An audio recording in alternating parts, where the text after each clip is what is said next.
시간 함께 보실 성경 말씀은 구약성경 사사기제 18장 1절부터 31절까지, 첫 절부터 끝절까지 이 시간에 사사기 18장 말씀을 함께 보시겠습니다. 사사기 18장. 그때에 이스라엘의 왕이 없었고 다한 지파는 이때에 거할 기업의 땅을 구하는 중이었으니 이는 그들이 이스라엘 지파 중에서 이때까지 기업의 땅 분배함을 얻지 못하였습니다. 다한 자손이 소라와 에스다올에서부터 자기 온 가족 중 용맹 있는 5사람을 보내어 땅을 탐지하고 살피게 하여 그들에게 이르되 너희는 가서 땅을 살펴보라 하매 그들이 에브라임 산지에 가서 미가의 집에 이르러 거기 유숙하니라. 그들이 미가의 집에 가까이 올 때에 레위 소년의 음성을 알아듣고 그리로 돌이켜 가서 그에게 이르되 누가 너를 이리로 인도하였으며 네가 여기서 무엇을 하며 여기서 무엇을 얻었느냐. 그가 그들에게 이르되 미가가 여차여차히 나를 대접하여 나를 고빙하여 나로 자기 제사장을 삼았느니라. 그들이 그에게 이르되 청컨대 우리를 위하여 하나님께 물어보아서 우리의 행한 길이 형통하는지 우리에게 알게 하라. 그 제사장이 그들에게 이르되 평안히 가라. 너희의 행한 길은 여호와 앞에 있느니라. 이에 5사람이 떠나 라이스에 이르러 거기 있는 백성을 본즉 염려 없이 거하여 시돈 사람같이 한가하고 평안하니 그 땅에는 권세 잡은 자가 없어서 무슨 일에든지 괴롭게 함이 없고 시돈 사람과 상과가 멀며 아무 사람과도 상종하지 아니하니라. 그들이 소라와 에스다올에 돌아와서 그 형제에게 이르되 형제들이 그들에게 묻되 너희 보기에 어떠하느냐. 가로되 일어나서 그들을 치러 올라가자. 우리가 그 땅을 본즉 매우 좋더라. 너희는 가만히 있느냐. 나아가서 그 땅 얻기를 기울이 말라. 너희가 가면 평안한 백성을 만날 것이요 그 땅은 넓고 그곳에는 세상에 있는 것이 하나도 부족함이 없느니라. 하나님이 너희 손에 붙이셨느니라. 다한 지파 가족 중 600명이 병기를 띠고 소라와 에스다올에서 출발하여 올라가서 유다 기럇여아림에 진치니 이러므로 그곳 이름이 오늘까지 마하네단이며 그곳은 기럇여아림 뒤에 있다. 무리가 거기서 떠나서 에브라임 산지 미가의 집에 이르니라. 전에 라이스 땅을 탐지하러 갔던 5사람이 그 형제들에게 말하여 가로되 이 집에 에봇과 드라빔과 새긴 신상과 부어 만든 신상이 있는 줄을 너희가 아느냐. 그런즉 이제 너희는 마땅히 행할 것을 생각하라 하고 5사람이 그 편으로 향하여 소년 레위 사람의 집 곧 미가의 집에 이르러 문을 하고 다한 자손 600명은 병기를 띠고 문 입구에 서니라. 땅을 탐지하러 갔던 5사람이 그리로 들어가서 새긴 신상과 에봇과 드라빔과 부어 만든 신상을 취하되 제사장은 병기를 띤 600명과 함께 문 입구에 섰더니 그 5사람이 미가의 집에 들어가서 그 새긴 신상과 에봇과 드라빔과 부어 만든 신상을 취하였네. 제사장이 그들에게 묻되 너희가 무엇을 하느냐. 그들이 그에게 이르되 잠잠하라. 네 손을 이르되 우리와 함께 가서 우리의 아비와 제사장이 되라. 네가 한 사람의 집에 제사장이 되는 것과 이스라엘 한 지파 한 가족의 제사장이 되는 것이 어느 것이 낫게. 제사장이 마음에 기뻐하여 에봇과 드라빔과 새긴 우상을 취하고 그 백성 중으로 들어가니라. 그들이 돌이켜서 어린아이들과 가축과 물품을 앞에 두고 진행하더니 미가의 집을 멀리 떠난 데에 미가의 이웃집 사람들이 모여서 다한 자손을 따라 미쳐서는 다한 자손을 부르는지라. 그들이 낯을 돌이켜 미가에게 이르되 네가 무슨 일로 이같이 모아가지고 왔냐. 미가가 가로되 나의 지은 신들과 제사장을 취하여 갔으니 내게 오히려 있는 것이 무엇이냐. 너희가 어찌하여 나더러 무슨 일이냐 하느냐. 다한 자손이 그에게 이르되 네 목소리를 우리에게 들리게 말라. 노한 자들이 너희를 쳐서 네 생명과 네 가족의 생명을 잃게 할까 하노라 하고 다한 자손이 자기 길을 행하지라. 미가가 다한 자손이 자기보다 강한 것을 보고 돌이켜 집으로 돌아갔더라. 다한 자손이 미가의 지은 것과 그 제사장을 취하고 라이스에 이르러 한가하고 평안한 백성을 만나 칼날로 그들을 치며 불로 그 성읍을 사르되 그들을 구원할 자가 없었으니 그 성읍이 베드르흡 가까운 골짜기에 있어서 시돈과 상고가 멀고 상종하는 사람도 없으니였다. 단 자손이 성읍을 중건하고 거기 거하며 이스라엘의 소생 그 조상 단의 이름을 따라 그 성읍을 단이라 하니라. 그 성읍의 본 이름은 라이스다. 단 자손이 자기를 위하여 그 새긴 신상을 세웠고 모세의 손자 게르손의 아들 요나단과 그 자손은 단 지파의 제사장이 되어 이 백성이 사로잡히는 날까지 이르렀다. 하나님의 집이 실로에 있을 동안에 미가의 지은 바 새긴 신상이 단 자손에게 있었다. 아멘. 하나님, 이 시간에 주의 말씀 듣기를 원합니다. 주여 오셔서 말씀하여 주시길 감히 구하오니 응답하사 말씀을 주옵소서. 예수님의 이름으로 기도합니다. 아멘. 우리가 사사기의 그 에피소드들 중에서 마지막으로 두 번째 있는 미가의 집에 일어났던 사건을 우리가 지난 시간에 함께 보았습니다. 그 당시에 사람들의, 왕이 없는 당시에 사람들의 그 소견에 옳은 대로 행하는 것들이 얼마나 엉터리와 같았는지를 우리가 함께 보는데요. 이것이 지금 미가의 집의 사건으로만 끝나지 않습니다. 미가가 나름대로 하나님을 섬기고 복을 얻기 위해서 신상을 만들고 드라빔과 에봇을 세우고, 그리고 레위 청년을 초빙에다가 제사장을 삼고 이제 하나님께서 내게 복을 주시리라 하고 생각을 했는데 그 뒤에 일어난 사건입니다.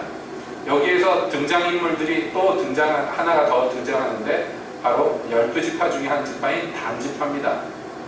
18장 1절에 보면 그때 이스라엘에 왕이 없었고, 여러분 이 얘기가 괜히 들어가는 게 아니에요. 이 뒤에 나타나는 또 한 가지의 엉터리 같은 사건에 그 배경을 설명하고자 하는 것입니다. 왕이 없었기 때문에 일어났던 일들, 그 사건을 지금 우리에게 가르치려고 하는 것인데요. 그때 단지파가 기업을 얻지 못해가지고 떠돌아다니고 있었다, 이렇게 나와 있습니다. 이스라엘 지파 중에서 이때까지 기업을 얻지 못했기 때문입니다. 근데 사실은 기업을 얻었지요. 분배함을 얻었습니다. 여호수아 때 12지파가 다 자기 땅을 분배함을 얻었고, 그리고 초기에는요, 단지파가 그 땅에, 그러니까 자기들에게 나눠주신, 하나님이 기업으로 주신 땅을 일부 차지하기는 했으나 곧 아모리 사람들에게 쫓겨났단 말이죠. 그러니까 기업을 분배받지 못하였다, 그렇게 나왔지만 사실은 뭐냐면 분배받은 기업을 빼앗겼다 하는 것이 더 옳겠습니다. 그래서 지금 거처가 없기 때문에 떠돌아다니는 가운데 있는데, 그 중에 정탐꾼 5을 땅을 탐지하러 보냅니다. 그리고 이 정탐꾼 5이 좋은 땅을 발견해요. 라이스 땅을 발견하고, 그리고 돌아와가지고 그 땅을 치자 얘기하고, 그래서 이 단지파가 가서 그 땅을 취합니다. 여기까지 겉모양만 보면요, 그 이스라엘 백성들이 가나안 땅에 들어올 때의 모습하고 흡사하죠. 가나안 땅에 들어올 때 정탐꾼들을 보내서 그 땅을 정탐하게 하는데 첫 번째는 실패했죠. 10명의 정탐꾼이 악평을 함으로 말미암아 백성들이 마음이 낙심이 되고, 그래서 결국에는 그 가나안 땅을 얻지 못합니다. 그리고 여호수아 때도 정탐을 보내가지고 여리고성을 정탐하게 하는 장면들이 나옵니다. 그러니까 그 겉모양만 보면 이 5명의 정탐꾼이요, 정탐을 잘하였고, 그리고 이 5명의 보고를 들은 단지파가 용맹하게 나아가서 그 땅을 취한 것으로 보여집니다. 그래서 여기 이 단지파가 아주 좋은 땅을 취하였어요. 이 땅은 평안한 땅입니다. 이 땅은 적군에게서 공격을 받지 못하는, 지금도 남아있는데요, 이 라이스 땅은 아주 사방이 산지로 둘러싸인 아늑한 곳, 난공불락의 요새라고 할 수 있는 그런 땅입니다. 그러니까 거기 거하는 원주민들이 군사력도 없고 그냥 평안하게 거하는 사람들이에요. 아무도 자기들을 건드릴 사람이 없고 거기에 왔다 갔다 하는 사람도 없고, 그러니까 안심하고 사는 사람들이었습니다. 거기를 취하여서 평안하게 삽니다. 그러니까 겉모양만 보면은 하나님이 축복하셔서 참 모든 일들이 다 술술 잘 풀린 것으로 보입니다. 그런데 그 내막을 보면요, 여기에 또 엉망진창인 얘기들이 끼어들죠. 이 5명이 미가의 집에 갔다가 여기 이 레위인 제사장을 만납니다. 그러니까 이 성경에 보면 그런 얘기가 잠시 나오는데, 에브라임 산지에 사는 이 에브라임 사람들하고 그리고 저 남쪽 유다 지방에 사는 사람들하고 사투리가 다릅니다. 그래서 내전이 일어났을 때 그 나루목을 붙잡고선 에브라임 사람들인가 아닌가 알려고 해가지고 말하자면 사투리를 시켜보죠. 발음을 하나 못하나. 그러니까 경상도 사람들이 쌀밥 이거 못하는 거랑 비슷한 거죠. 예, 그러니까 미가의 집에 있는 제사장을 보았는데 여기 정탐꾼이 보니까 이상한 거예요. 왜냐하면 여기 그 제사장 옷을 입고 있을 사람이 여기 있을 자리가 아니거든요. 그리고 말씨를 보아서도 에브라임 사람도 아니에요. 그러니까 궁금해가지고 그 자초지종을 물어봅니다. 그래서 이 레위 청년 제사장이 이 여차저차해서 미가가 나를 여기 스카웃을 해서 내가 여기서 제사장을 한다. 그렇게 얘기를 합니다. 그랬더니 이거 누가 봐도 사입이죠. 그쵸? 말도 안 되잖아요. 신상을 만들어 놓고 그걸 하나님이라고 섬기고 있는 집에 멀쩡하게 지금 가짜 에봇을 입은 레위 지파에서 나온 제사장이라는 사람이 있으니 이거는 종합적으로 볼 때도 이건 사입입니다. 누가 봐도 엉터리입니다만은 거기에 여기 이 단지파의 정탐꾼들이 축복을 빕니다. 그리고 하나님께 물어보아서 우리 앞길이 잘 풀릴 것인지 좀 알려달라고 합니다. 그랬더니요 참 용감하게 대답을 합니다. 이 제사장이 뭐라고 대답하냐면 평안히 가라. 너희 행하는 길을 여호와 앞에 있느니라. 너희 행하는 길이 여호와 앞에 있느니라 하고 축복을 빌어줍니다. 예언을 해줍니다.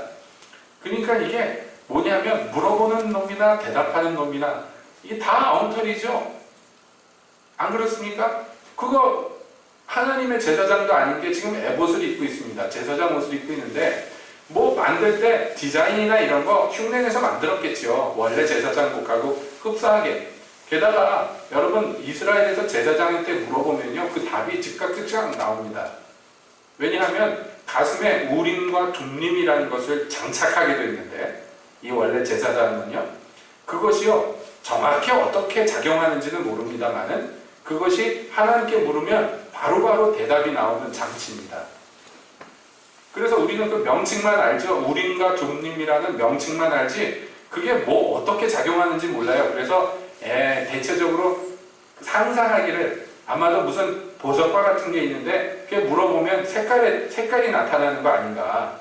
얘면 빨간색, 아니면 파란색 뭐 이런 식으로 색깔이 변하는 그런 장치가 아닌가. 뭐 여러 가지 설들이 있습니다. 근데 몰라요. 우림과 둠림은 나중에 포로 갔다가 돌아온 제사장들이 돌아왔지만 우림과 둠림은 찾지 못합니다. 그 이후로 그 법궤와 같이 없어져 버렸어요. 근데 여러분 다윗이 사울의 낯을 피하여 도망다닐 때 그리고 다윗이 나중에 그 아들의 카를라를 피해서 도망다닐 때 이 제사장의 옷이 함께합니다. 그래서요 여차하면 다윗이 하나님께 그 에봇을 갖고 와라 그래서 하나님께 여쭤보는 장면들이 있습니다. 그러니까 이 우림과 둠림이라는 것이 하나님께서 대답해 주실 수 있는 그러니까 백성과 하나님이 만날 수 있는 아주 중요한 장치죠. 그러니까 이게 전통은 있단 말이에요. 기억도 있고 지식도 있습니다. 나름대로 종교적인 뭐 어떤 배경이 있기 때문에 제사장이니까 물어보는 거예요. 우리 앞길이 어떻게 되겠습니까? 하나님께 좀 물어봐 주시오. 예? 근데 물어보면 대답할 수 있겠어요? 우림과 둠림이 모르겠어요. 어떻게 흉내내서 만들어가는지 모르겠지만은 그게 작동을 하냔 말이죠. 여러분 이게 굉장히 중요합니다. 나중에 바벨론에서 포로 잡혀갔다가 돌아온 사람들이 있는데 이 사람들 중에서 족보를 잃어버린 사람들이 있어요. 자기들이 하나님의 백성이라고 굳게 믿고 있고 그 중에는요 제사장의 자손들도 있는데 이 사람들 중에 어떤 가족은요 이게 족보가 불안정해. 그래서 진짜 아론의 자손인지 아닌지 확실치 않아요.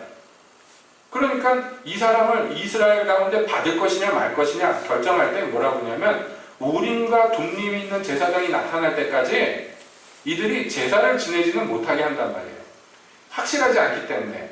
자기들 말로는 확실하다고 그러는데 증거물이 없으니까 나중에 우림과 둠림이 나타나면 그때 하나님께 묻기로 하고 유보를 해놓는 장면이 있습니다.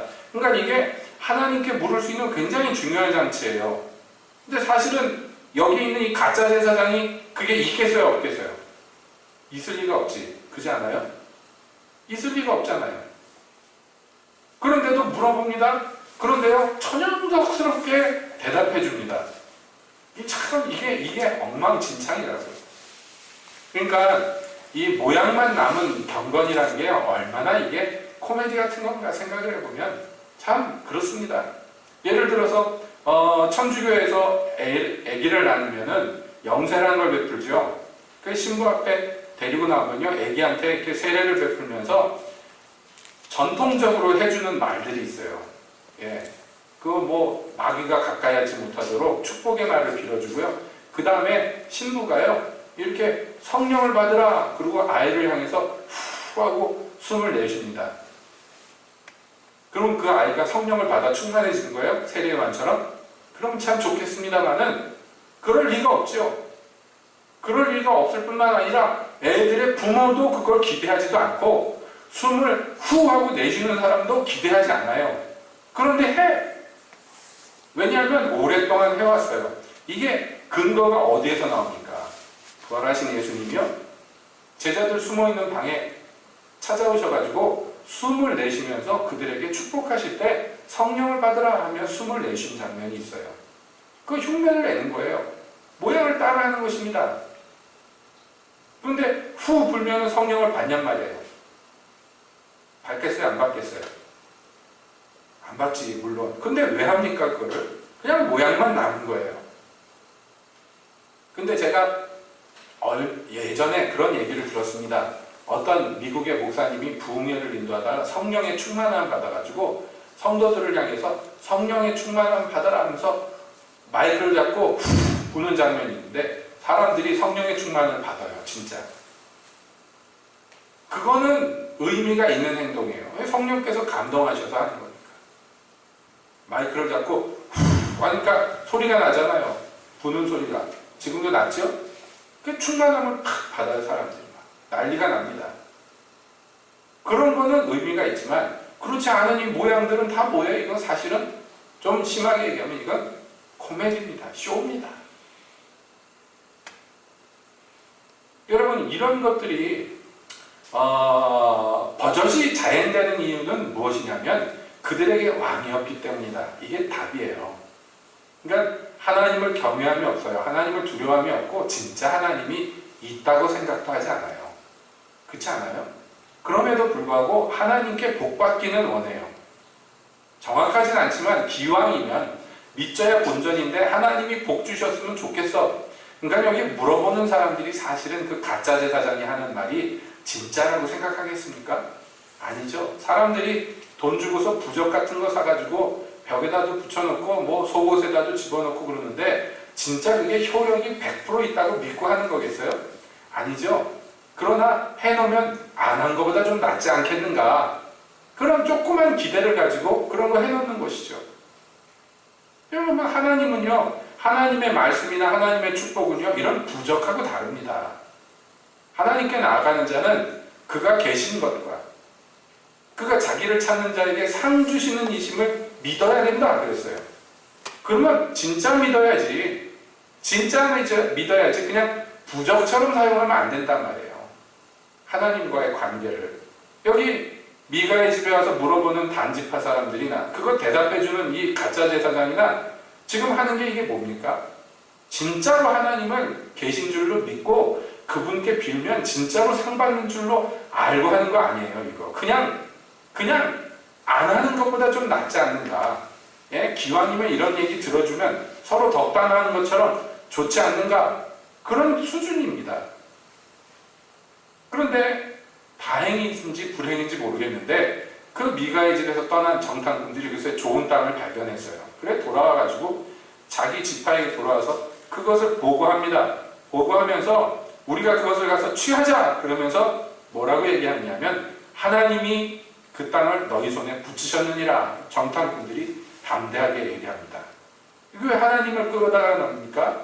자기들이 지발로 걸어다니다가 만만한 땅 찾았는데 하나님이 원래 주시는 땅에는 겁나서 못 들어가고 거기는 아모리 족속하고는 싸워봤자 이길 것 같지 않으니까 피해 도망다니면서 지금 말하자면 손쉽게 얻을 것 같은 만만한 땅을 만나니 하나님이 우리한테 주셨구나 그러는 거예요.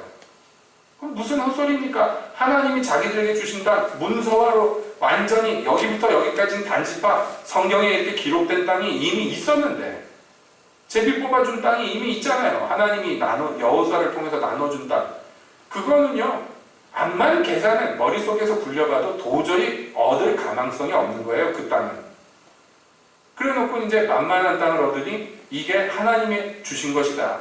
그렇게 자기들이 판단을 하고 큰 소리를 칩니다. 왜 그래요? 이렇게 하는 거? 왕이 없어서 그렇습니다. 왕이 없어서. 그 마음에 진짜 하나님이 실제하지 않아요. 그냥 살다가 일이 잘 풀리면 하나님이 도와주나 보다. 그리고 일이 좀 안 풀리면 하나님이 안 도와주나 보다. 하나님 너무해. 이러는 거예요. 그에게 하나님은 숭배의 대상, 그리고 자기가 섬겨야 될 대상, 왕이 아니고 여차직하면 와서 도와줄 수 있는 그런 조그만 존재입니다. 그렇기 때문에 일이 잘 풀리니까 하나님이 도와준다고. 자, 그것까진 좋아요. 그래서 그 땅을 취하러 가는데 가다가 보니까 문득 미가의 집이 생각이 나는 거예요. 그러니까 정탐했던 사람들이 보고를 하는 거예요. 저 집에 가니까 신상도 있고 에봇도 있고 드라김도 있고 심지어는 제사장까지. 이거 종합 세트 아니에요? 우리가 새 땅에 들어가는데 기왕이면 이거 좋은 거 갖고 들어가야 되지 않겠는가. 예. 이제 말로서 축복해 주는 거는 부족하고 실물이 필요하고 이게 종합 세트로 지금 준비되어 있어요. 그러니까 미가의 집이 잘 사는 것 같은데 잘 살아봐야 600명이나 군인들이 창칼을 들고 갔는데 누가 당하겠습니까? 그래가지고 그 집을 포위하고 이 5명이 들어가서 다짜고짜 신상을 들고 나오니 제사장이 뭐 하는 짓이요? 하고 물어보잖아요. 그러니까 얘기하는 거야. 너 생각해봐라. 네 한 집에서 제사장 하는 것보다 한 집파 제사장 하는 게 낫지 않냐? 우리가 대우도 더 잘해줄 거고 너 이런 자리도 더 좋고 그렇지 않냐? 계산을 해보니까 그 말이 맞거든. 의리고 뭐고 없는 거예요. 미가가 그래도 나름 잘해줬어요. 앞에 뭐라고 했습니까? 그 집에서 아들들 중에 하나같이 대해줬다 그랬어요. 그런데 그런 거 저런 거 없습니다. 눈앞에 이익이 있으니까 단박에 쫓아갑니다. 여러분, 미가와 그 이웃 사람들이 나중에 그걸 보고선 또 쫓아가니까 협박해가지고 미가를 쫓아내버려요. 조용히 하라고. 다른 사람들이 들으면 넌 다 죽는다고. 조용히 하라고. 조용히 꺼지라고. 그래서 미가와 함께 했던 사람들이 보니까 이거 도저히 싸워서 안 될 것 같거든. 그래서 돌아가는데 속이 얼마나 억울하겠습니까? 얼마나 분하겠습니까? 미가가 쫓아와가지고 서라! 그러니까 왜 왔냐? 왜 왔냐니 무슨 소리냐고. 내가 만든 신과 내가 세운 제사장을 너희가 뺏어가 놓고. 미가가 이렇게 얘기해요. 그 신을 자기가 만들었다고 얘기합니다. 그럼 어떤 의미입니까? 자기의 정성과 자기의 돈과 자기의 모든 게 다 거기 들어갔다는 얘기를 하는 거예요. 그러니까 이 사람들의 사고방식 안에서의 하나님은 어떤 하나님이에요? 자기들이 손으로 들었다 놨다 할 수 있는 하나님이에요. 여러분, 이게요, 사사기 전체 사상입니다. 이 당대의 사람들의 사상. 하나님이 그들의 왕이 아니에요. 그냥 수호신이고 도와줄 수 있는 부적이고 뭐 그런 마스코트 정도예요. 여러분, 이게 나중에 아주 극대화돼서 나타나는 장면이 어떤 장면이냐면 바로 그 블레셋과의 전쟁에다가 법궤를 메어가는 장면입니다. 그러니까 하나님을 자기들 마음대로 조종할 수 있는 어떤 도구쯤으로 아는 거예요. 그래서 블레셋과 전쟁에서 위급한데 법궤가 진중에 들어오니까 백성들이 막 난리가 났어요. 야호야호 막 만세를 부르고 난리가 났어요. 왜냐? 이제 법궤가 왔으니 이긴다는 거예요. 이겼습니까? 예? 이길 리가 있습니까? 하나님이 자기들이 조종한다고 조종되는 장치예요? 그런 거 아니잖아요. 여러분, 이게 참 없어지지 않는 사고방식인데요. 예를 들자면은 2차 대전 때 히틀러가요, 실제로 그 기독교에 관련된 유물들을 수집하는 그런 기관을 만들었어요. 자기 정부 내에. 그래서 왜 그런 걸 만들었느냐 했더니 그게 있으면 나를 축복하고 우리 군대를 이기게 해줄 거라고 히틀러가 실제로 믿었어요. 그래가지고 몇몇 유물들을 찾으려고 애를 썼는데, 예를 들자면 예수님이 십자가에 못 박혔을 때 그 십자가 나무 조각이라든지 뭐 이런 것들을 얻으려고 굉장히 나름대로 애를 많이 썼습니다. 그래서 그걸 소재로 해가지고 드라마, 영화도 만들어졌었죠. 옛날에 레이더스라는 영화, 기억나십니까? 그게 뭐냐면 실제로 그 히틀러의 군대에 그런 기관이 있었는데 그 유물을 빼앗기지 않으려고 주인공이 막 싸우는 그런 얘기입니다. 근데요, 유물을 찾으려고 하는데 이게 쉽게 찾아지지가 않죠. 그래서 심지어는요, 히틀러가 모조품을 만들었어요. 그래서 항상 히틀러가 다닐 때 옆에 항상 같이 다녔던 유물 모조품들이 있는데 그 중에 하나가 뭐냐면 롱기누스의 창이라는 것입니다. 롱기누스라는 로마 군사가 있었는데 이 전설이에요. 그 로마 군사가 뭘 했느냐 했더니 예수님이 십자가에 못 박혀서 죽었나 살았나 그래가지고 옆구리를 창으로 푹 찔렀던 그 병사 이름이 롱기누스라는 거예요. 이게 이제 유럽에 내려오는 전설입니다. 그래서 그 십자가에서 밑에서 옆구리를 쿡 찔러가지고 창 끝이 심장을 관통했어요. 예수님 심장을. 그래서 보니까 물과 피가 나왔다 그랬죠. 그러니까 창대는 썩어가지고 남으니까 없어졌지만 창 끝에 있던 날 붙이는 쇠니까 남아있을 거 아니에요. 이게 아주 중요한 기독교 유물로서 유럽에 전설적으로 내려오는 물건 중에 하나예요. 왜냐하면 이게 뭐 했던 물건이냐 했더니 신을 죽일 수 있는 무기라고 믿었어요. 그렇죠? 예수님의 심장을 뚫었으니까 이 무기로는 신도 죽일 수 있다고 믿었어요. 그래서 이 무기를, 이 창을 갖고 있는 군대는 어느 전쟁에서든지 승리한다. 이게 유럽의 전설인데요. 히틀러가 그것을 얼마나 찾았는지 몰라요. 진짜로. 전 세계를 뒤져서 찾았는데 결국 못 찾아가지고 전설에 내려오는 모양대로 그냥 유물을 가짜로 모조품 만들어서 꼭 끼고 다녔다 그럽니다. 여러분 기가 막히는 얘기입니다. 생각해보면. 그치요? 예수님의 심장을 찔렀다고 해서 그 창을 갖고 있으면 어느 전쟁이든지 이긴다. 여러분 이게 상식적으로 말이 됩니까? 말이 안 되죠. 미신이죠. 왜냐하면 하나님의 능력이라는 건 그렇게 이성 없이 막 움직이는 게 아니잖아요. 어떤 물건이나 어떤 물체에 그냥 묶여있는 게 아니잖아요. 근데 이스라엘 백성들도 똑같은 사고방식이란 말이에요. 그러니까 법궤를 매들고 진중에 들어가는 거예요. 그걸 갖고 있으면 법궤가 우리를 이기게 해줄 거라고 믿는 거예요. 꼭 드라큘라가 나오면은 십자가를 비추면 이긴다는 것과 비슷합니다. 이건 그냥 부적이에요. 부적. 여러분 옛날에 중국 영화 보면 강시가 막 깡충깡충 사람을 공격할 때 이마방에다 부적을 붙이면 딱 멈추죠. 꼭 그런 식입니다.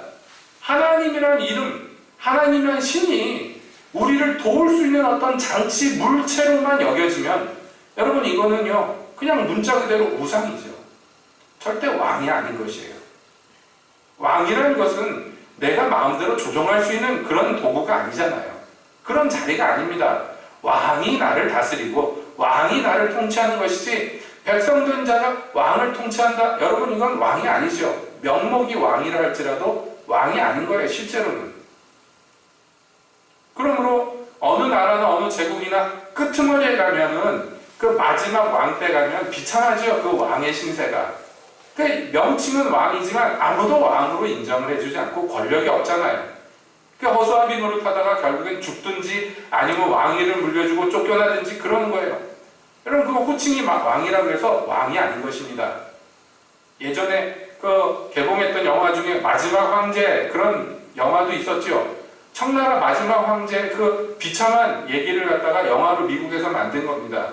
근데 그 마지막 황제 푸인가 그 사람만 그런 게 아닙니다. 우리나라 고종, 순종 여러분 얼마나 비참합니까? 마누라도 막 와서 죽입니다. 일본 사람들이 마음대로 궁에 쳐들어와가지고 자기 아내를 죽이는데 그거 복수도 못해요. 야단도 못 쳐요. 얼마나 기가 막힙니까? 아들은 붙잡혀서 일본에 끌려가가지고 인질 노릇하고요. 얼마나 비참합니까? 그게 아마 역사에 나와 있지 않지만 아마도 독살당한 것 아닌가 뭐 그렇게 여겨집니다. 고종 같은 경우에. 마지막 황제 순종 같은 경우에 여러분 뭐 한 일이 있습니까? 한 거 없어요. 그냥 일본에서 을사늑약 만든 거 그냥 통과시켜주고 허수아비 노릇하다가 그냥 왕에서 쫓겨나고 나라가 망하는 거예요. 여러분 그 이름이 왕이라고 해도 왕이 아닙니다. 명성황후가 일본 사람들 손에 죽었을 때 아무도 꼼짝도 못했어.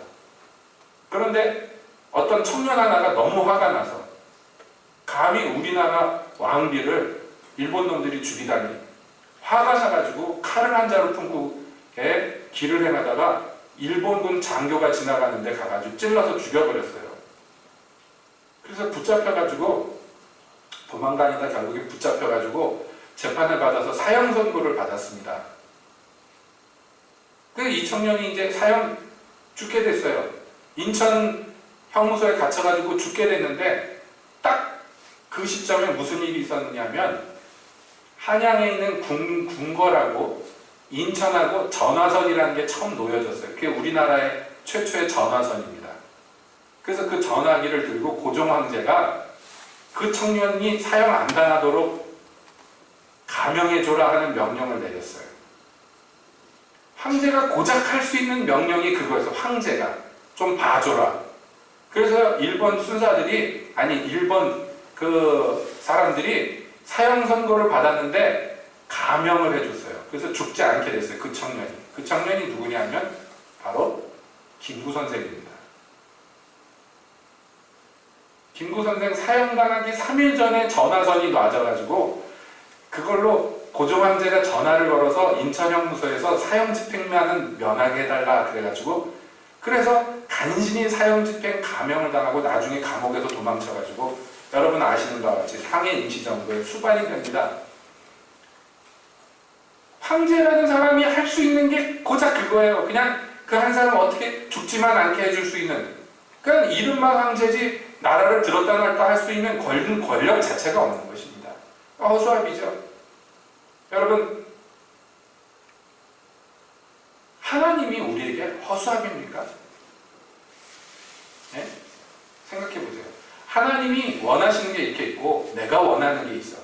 이게 만났을 때 여러분 어느 게 이깁니까? 항상 대체적으로 보면 전적이 어떻게 돼요? 여러분 안에서 하나님이 이기셔요? 아니면 내가 이겨요?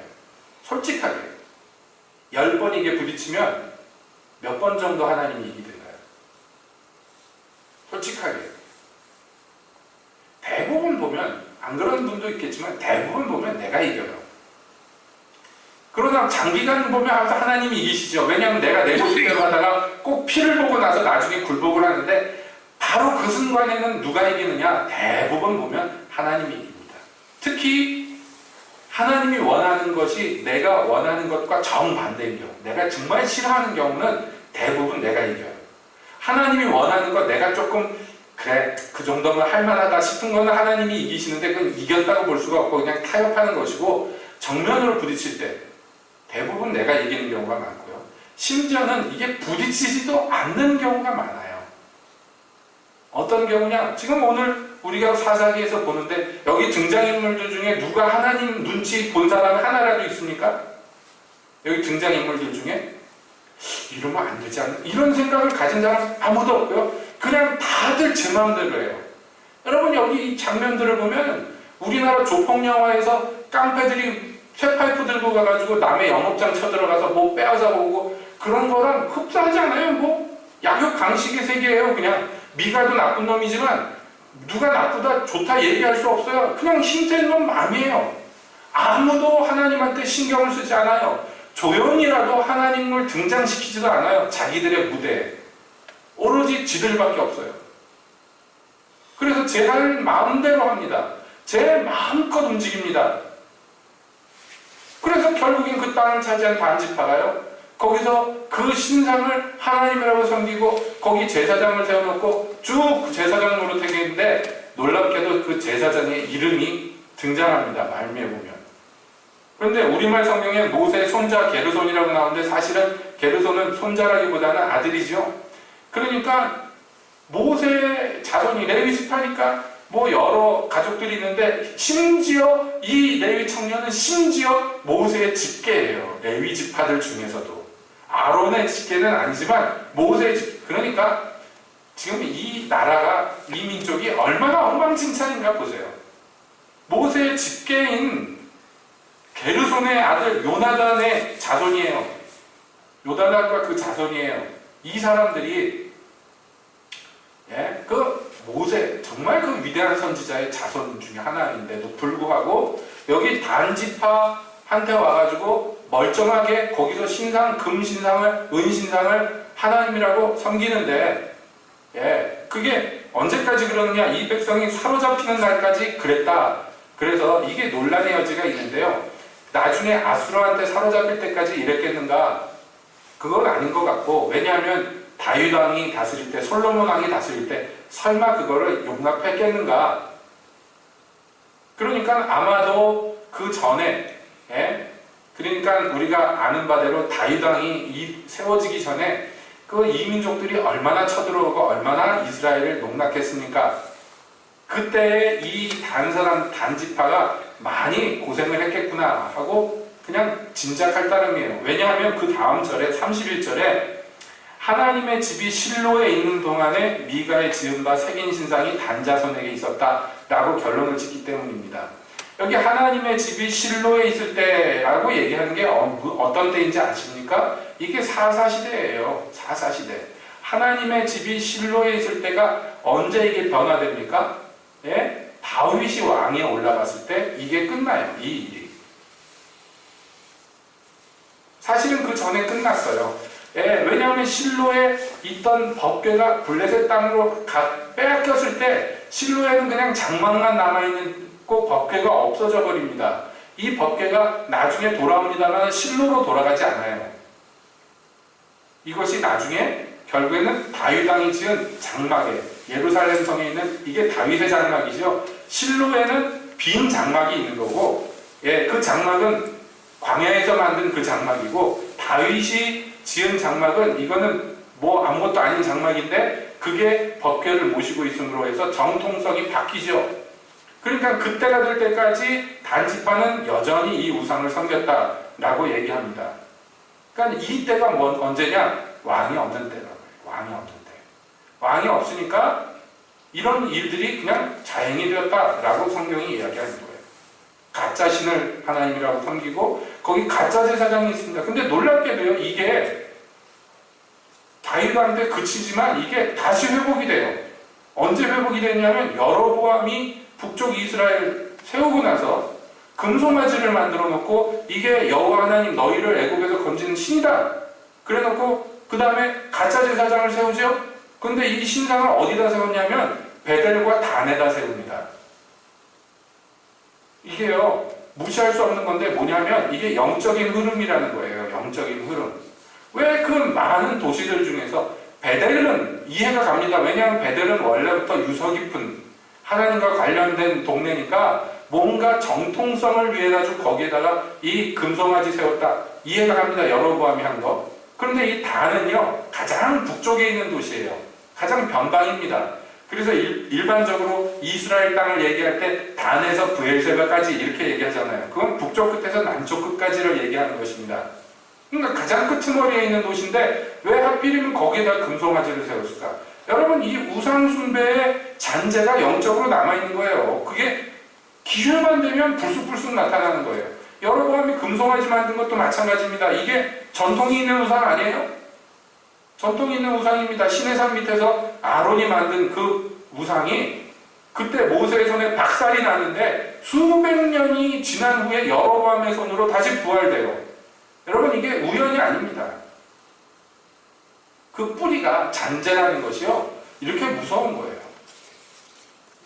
그 잔재 중에 하나가 지금 여기 오늘 읽는 사사기에 나타나는 여기 이 단지파. 그 도시를 평정하고 나서 거기에다가 자기들이 땅을 차지하고 거기다가 도시를 세우고 이름을 단이라고 붙였단 말이에요. 제 손으로. 이 단이 축복의 이름이 되는 게 아니에요. 이때부터 저주의 이름이 되는 것이고. 거기 금송아지를 만들었는데 여로보암이 금송아지를 세워놨는데, 예, 여로보암은 아주 실용적인 생각으로 그걸 세웠어요. 왜냐하면 예루살렘으로 하나님 섬기러 가면 이 백성들의 마음이 나를 떠나 르호보암에게 가겠다. 그래가지고 베델에다가 예루살렘과 거의 뭐라고 해야 될까요? 지명도가 거의 비슷한 전통 있는 도시에다가 금송아지를 만들어 놓고 이게 바로 우리를 애굽에서 건진 신이다. 그래 놓고 거기다가 제사장도 세워놓고요. 비슷한 종교를 만들고 심지어는 절기 날짜까지도 비슷하게 맞춰요. 그러니까 이 실용적이죠? 그러니까 사람들이 베델에 가가지고 이 금송아지를 섬기는데 단에다도 금송아지를 만들어놨는데 이스라엘 백성들이요 베델의 금송아지를 섬기는 것 갖고도 성에 차지 않아서 베델에서 섬긴 사람들이 단까지 관광을 갑니다. 종교 관광을 가요. 그러니까 여러분 이 마음 있잖아요. 신을 자기의 유용하게 이용할 수 있다고 생각하는 이 마음이 이스라엘 내부에 그냥 깔려 있다가 그것이 여로보암 때 다시 솟아나오는데 왜 베델에서 단이 가까운 거리가 아님에도 불구하고 왜 베델에서 금송아지 섬긴 사람들이 왜 단까지 갈까요? 여러분 이걸 뭐라고 부릅니까? 이걸 순례라고 불러요. 순례. 어떤 종교적인 열심을 보이는 것인데 금송아지가 내게 축복을 주는데 기왕이면 둘 있는 금송아지를 다 가서 섬기면 갑절이나 복을 받지 않겠는가? 여러분 충분히 이런 생각이 나오겠죠. 그리고 여러분 이런 생각이 여기 이스라엘만 있는 것이 아니라 그냥 인간 본성에 남아 있습니다. 그래서 저 일본 같은 경우에도 동네마다 불상이 있는데 그걸 지장보살이라고 그래요. 이게 일본에만 있는 불교입니다. 예, 지장보살 그래가지고 우리나라 성황당처럼 그 동네 어귀에 지장보살이 있고 그런데요. 이거 순례하는 사람들이 지금까지 있습니다. 유명한 지장보살들이 있는데 전국을 순례를 하는 거예요. 그 좀 열심히 있는 사람들은 걸어서 다닙니다. 지금도 그거 하는 사람들이 있어요. 그래서 어디 유명한 데 가가지고 그 지장보살한테 절하고 어디 또 가가지고 예물 바치고 이 코스가 있어요. 이걸 다 돌면 복을 받는다고 믿습니다. 이게 종교적인 순례죠. 그 열심을 이 신이 보고 내가 복을 주시지 않겠는가 이것이요. 여러분 그 이슬람교 믿는 사람들이 메카에 가가지고 메카에 그 순례하는 게 평생의 의무이자 소원이에요. 어마어마한 인구가 모여가지고 그 메카의 순례지를 돕니다. 그래가지고 돌다가 한 사람 자빠지면은 멈출 수가 없잖아요. 그래가지고 사람들이 매년 억수로 죽잖아요. 사고 나서 죽고 작년에는 크레인이 넘어져서 죽고 뭐가 무너져서 죽고 그래 죽어도 가는 거예요. 왜요? 그래서 그 신이 자기에게 복을 주고 자기 자손에게 복을 주고 하는 일이 잘 되게 하고 죽어서 천당 가게 하고 여러분 이게 다 뭐예요? 이용 가치가 있고 유용하기 때문에 합니다. 이건 왕으로 섬기는 게 아니에요. 여기 단지파가 하나님을 왕으로 섬기지 않고 무시하고 제 멋대로 굴었던 그 전통이 끝까지 계속되어서 종국에는 어떤 결과가 나오느냐? 이스라엘 12지파 중에 제일 비극적인 결과가 나오는데 앞서서 우리가 마지막 얘기를 보았습니다마는 여러분 베냐민 지파가 거의 멸족했다가 간신히 살아남잖아요. 나중에 이 베냐민 지파에서 사울이 왕이 될 때 사울이 겸손했을 때 뭐라고 그러냐? 우리는 이 이스라엘에서 제일 작은 지파요. 그 지파에서 우리 아버지 집이 제일 작은 집이고 그 집에서 내가 제일 작은 자인데 내가 어떻게 왕을 하겠습니까? 그런단 말이에요. 근데 그게 좀 과장도 있지만 실제이기도 해요. 베냐민 지파가 거의 죽었다가 간신히 살아났거든. 근데요, 여러분 이 단지파는요 없어져 버립니다. 12지파 중에. 포로 잡혀갔다 돌아왔는데 단지파가 없어져 버려요. 거리 나버려요, 여러분. 그래, 그것이 언제까지 계속되느냐 하면 심지어는요, 계시록에 나와 있는 그 12지파의 이름들 중에 단지파가 없어요. 그건 영적이고 상징적인 12지파이지만 육체적인 12지파 아니지만 하나님께서 완전히 호적에서 파버렸어요, 이 단지파를. 그러니까 이게 뭐냐면 이 단지파는요 굉장히 비극적이고 저주받은 자들의 상징과 같은 존재가 되어버립니다. 그 이유가 무엇이냐면 하나님을 왕으로 모시지 않았고 그것이 지속적으로 계속되었고 반복되었다는 것이에요. 왜냐하면 여기 그 땅을 평가하는데 뭐라면 세상에 부족한 것이 없다고 얘기해요. 그 땅은 세상에 부족한 것이 없다. 그래서 심지어는요, 그 어떤 신학자들은 적그리스도가 이 단지파 자손 중에 나올 거라고. 왜냐하면 야곱이 그 아들들에 대해서 예언할 때 이 단지파를 보고 독사라고 그랬거든. 그러니까 적그리스도가 단지파에서 나올 것이다 라고 그렇게 해석하는 사람들이 있을 정도로 이 단지파는 어떤 면에서 굉장히 하나님의 은혜에서 그냥 탈락해버리는 참 비참한 이름으로 남아있습니다. 뭐 여담입니다만 어떤 한국의 신학자들은 이 단지파가 동으로 이주해와서 단군이 되었다. 그런 얘기를 아직도 합니까? 요즘에는 못 들어본 것 같은데, 예? 그 좋은 이름 아니거든요. 단지파는 이름 자체가. 여러분, 이렇게 된 이런 비극의 근본 원인이 뭐라고요? 하나님 왕으로 섬기지 않았기 때문에. 그들에게 왕이 없어. 그냥 제 소견에 옳은 대로 하다 보니 이 지경이 되는 건데. 오늘날에도 누누이 말씀드리지만, 그러므로 모든 기독교인, 모든 하나님의 백성이라 자처하는 사람들은 왕이 있어야 돼요. 예? 왕이 없으면 안 됩니다. 물론 왕은 있는데 자기가 왕이거나 이 세상의 돈이 왕이거나 권세가 왕이거나 자식이 왕이거나 사업이 왕이거나 그러면 안 되고, 왕이 진짜 왕이 왕이어야 돼요. 우리에게 왕은 누구밖에 없습니까? 예, 하나님, 예수님밖에 없어요. 여러분, 예수님을 십자가에 못 박으라고 외치면서 이스라엘 백성들이 우리에게 왕은 시저밖에 없어, 가이사밖에 없나이다 그랬어요. 이거 얼마나 끔찍한 얘기를 합니까? 예수님을 죽이고자 외치는 소리인데, 예, 빌라도를 협박하는 소리예요. 예수님이 왕인데 그를 인정할 수 없다고. 야, 이 사람이 너희의 왕이 아니냐? 빌라도가 오히려 예수님을 옆에 세워놓고 이스라엘을 꾸짖으니 이스라엘이 뭐라 그럽니까? 아니라고. 우리에게 왕은 가이사밖에 없다고, 시저밖에 없다고 그걸 외쳤습니다. 그게 어떻게 됐어요? 가이사의 군대의 손에 죽는 거예요, 결국에는. 여러분, 하나님 말고 예수님 말고 다른 신을 섬기면 그 신이 축복해 주는 경우가 없습니다. 항상 그 신의 손에 죽게 돼 있어요. 마귀는 우리를 해치고 빼앗고 죽이는 것이 주 목적이기 때문에 절대로 잘 되게 해주지 않아요. 복을 받고자 해가지고 다른 헛된 것을 왕으로 섬기지만 절대로 복 못 받습니다. 그러므로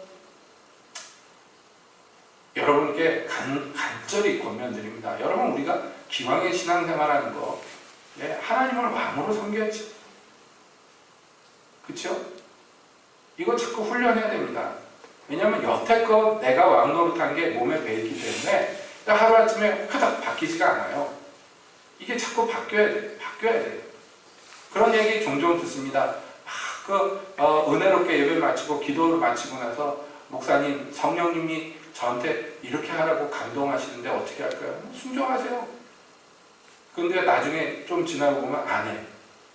그때는 순종할 마음이 충만했어요. 왜냐하면 은혜를 입었거든. 막 제정신이 아니거든. 그런데 조금 지나 제정신이 돌아오면 에이, 그거 내가 어떻게 해? 그러고 그냥 안 해요. 그럼 그때 얘기한 게 무슨 소용이 있습니까? 성령님이 감동하셨다는 얘기 뭐하러 합니까? 우리가 그렇게 연약합니다. 그러니까 자꾸 훈련해야 돼요. 자꾸 훈련해야 됩니다. 우리 몸의 지체조차도 내 마음대로 안 되는 경우가 많은데, 여러분, 우리 속에 있는 영혼, 우리 생각이 내 마음대로, 내 원하는 대로 잘 됩니까? 안 되죠. 그러니까 성령의 생명의 법이 나를 사로잡아서 다스리도록 자꾸 왕좌를 내어줘야 돼요. 왕좌를. 이거 훈련해야 됩니다. 그래서 이 세상에 속한 육의 지체를 죽이고 성령으로 말미암아 다시 사는 사람들이 돼야 돼요. 그래서 내 옛사람은 날로 후패해지고 내 속사람이 날로 강성해지는 복이 있어야 됩니다.